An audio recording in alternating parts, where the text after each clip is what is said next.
Good morning. Thank you for joining me today for today's Bible reading portion.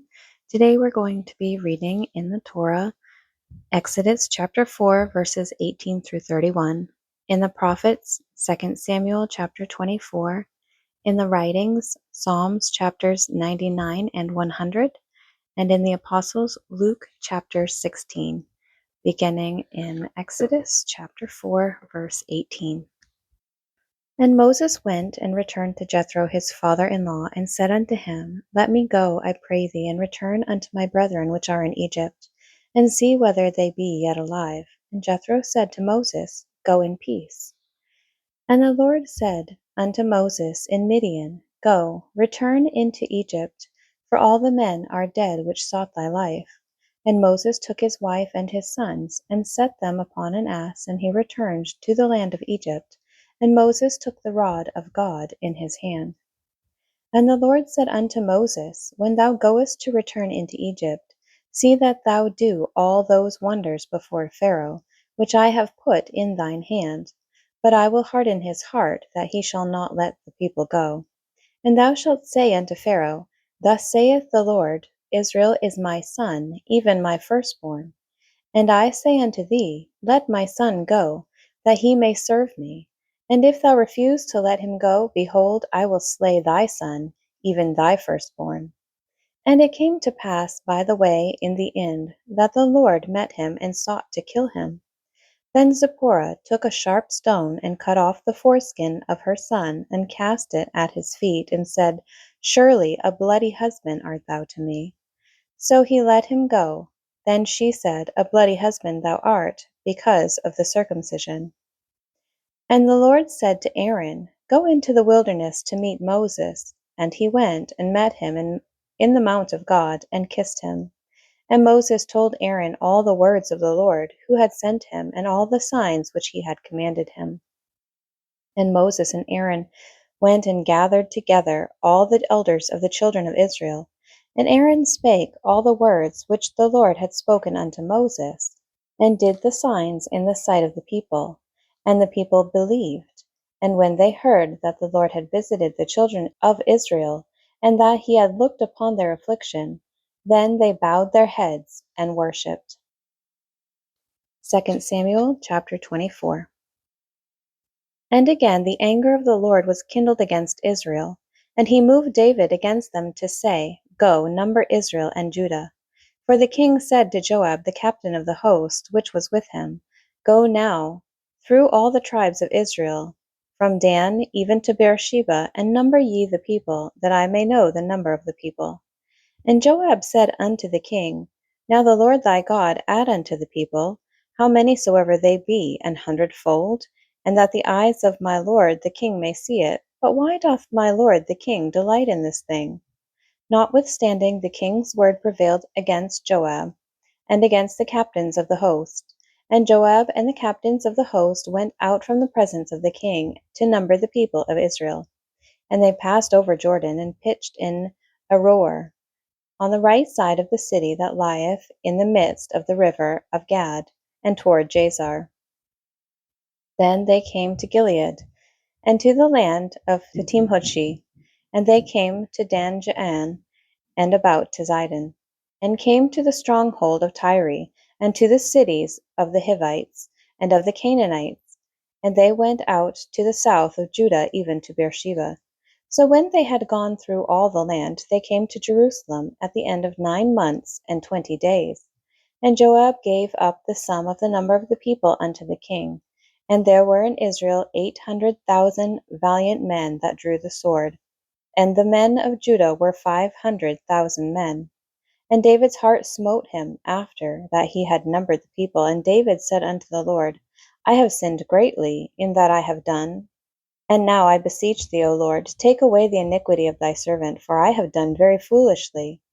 For when David was up in the morning, the word of the Lord came unto the prophet Gad, David's seer, saying, Go and say unto David, Thus saith the Lord, I offer thee 3 things. Choose thee one of them, that I may do it unto thee.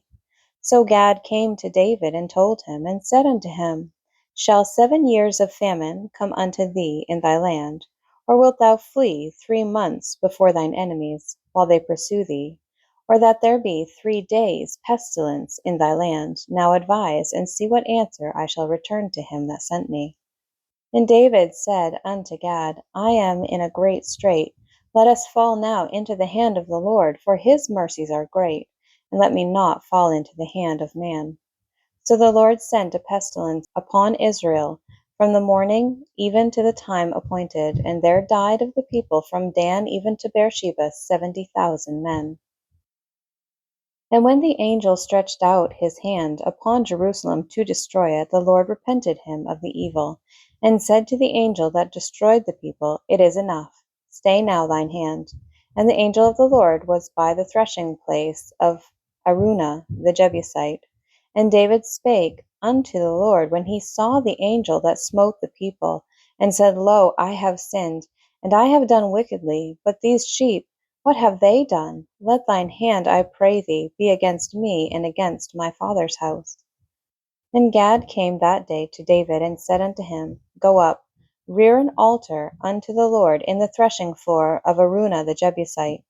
And David, according to the saying of Gad, went up, as the Lord commanded.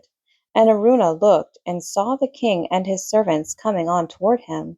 And Araunah went out and bowed himself before the king on his face upon the ground. And Araunah said, Wherefore is my lord the king come to his servant? And David said, To buy the threshing floor of thee, to build an altar unto the Lord, that the plague may be stayed from the people. And Araunah said unto David, Let my lord the king take and offer up what seemeth good unto him. Behold, here be oxen for burnt sacrifice, and threshing instruments, and other instruments of the oxen for wood. All these things did Araunah as a king give unto the king. And Araunah said unto the king, The Lord thy God accept thee. And the king said unto Araunah, Nay, but I will surely buy it of thee at a price. Neither will I offer burnt offerings unto the Lord my God of that which doth cost me nothing. So David bought the threshing floor and the oxen for 50 shekels of silver. And David built there an altar unto the Lord, and offered burnt offerings and peace offerings. So the Lord was entreated for the land, and the plague was stayed from Israel. Psalms chapter 99 and 100. The Lord reigneth. Let the people tremble. He sitteth between the cherubims. Let the earth be moved. The Lord is great in Zion, and he is high above all the people. Let them praise thy great and terrible name, for it is holy.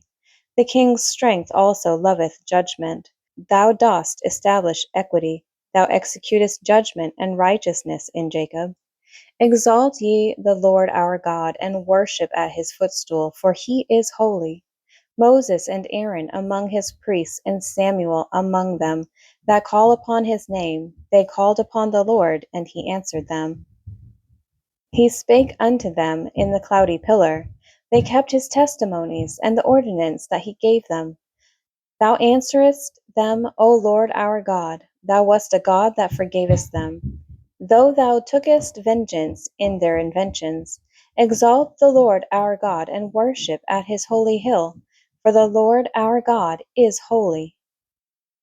Make a joyful noise unto the Lord, all ye lands. Serve the Lord with gladness. Come before his presence with singing. Know ye that the Lord, he is God. It is he that hath made us, and not we ourselves. We are his people, and the sheep of his pasture. Enter into his gates with thanksgiving, and into his courts with praise. Be thankful unto him, and bless his name. For the Lord is good, his mercy is everlasting, and his truth endureth to all generations. Luke chapter 16.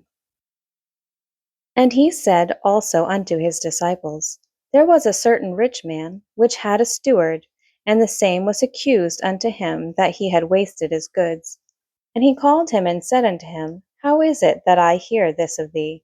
Give an account of thy stewardship, for thou mayest be no longer steward. Then the steward said within himself, What shall I do? For my Lord taketh away from me the stewardship. I cannot dig. To beg I am ashamed. I am resolved what to do, that, when I am put out of the stewardship, that they may receive me into their houses. So he called every one of his lord's debtors unto him, and said unto the first, How much owest thou unto my lord? And he said, 100 measures of oil. And he said unto him, Take thy bill, and sit down quickly, and write 50. Then said he to another, And how much owest thou? And he said, 100 measures of wheat. And he said unto him, Take thy bill, and write 80. And the Lord commended the unjust steward, because he had done wisely. For the children of this world are in their generation wiser than the children of light.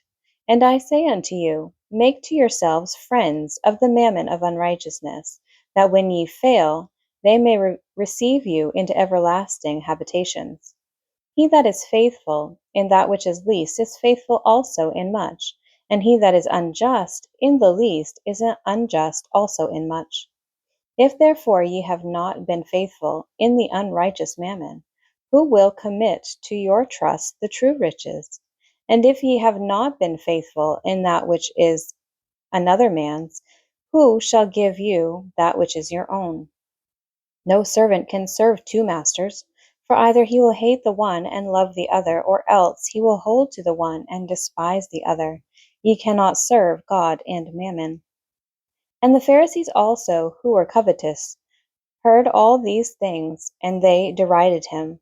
And he said unto them, Ye are they which justify yourselves before men, but God knoweth your hearts.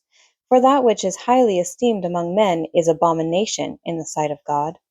The law and the prophets were until John. Since that time the kingdom of God is preached, and every man presseth into it.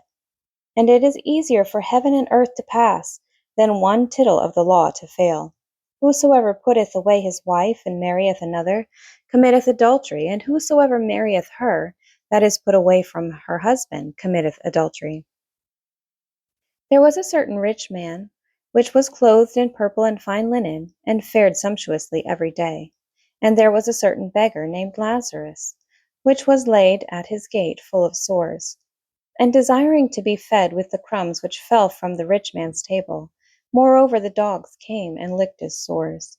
And it came to pass that the beggar died, and was carried by the angels into Abraham's bosom. The rich man also died, and was buried. And in hell he lift up his eyes, being in torments, and seeth Abraham afar off, and Lazarus in his bosom. And he cried and said, Father Abraham, have mercy on me, and send Lazarus, that he may dip the tip of his finger in water, and cool my tongue, for I am tormented in this flame. But Abraham said, Son, remember that thou in thy lifetime receivedst thy good things, and likewise Lazarus evil things. But now he is comforted, and thou art tormented.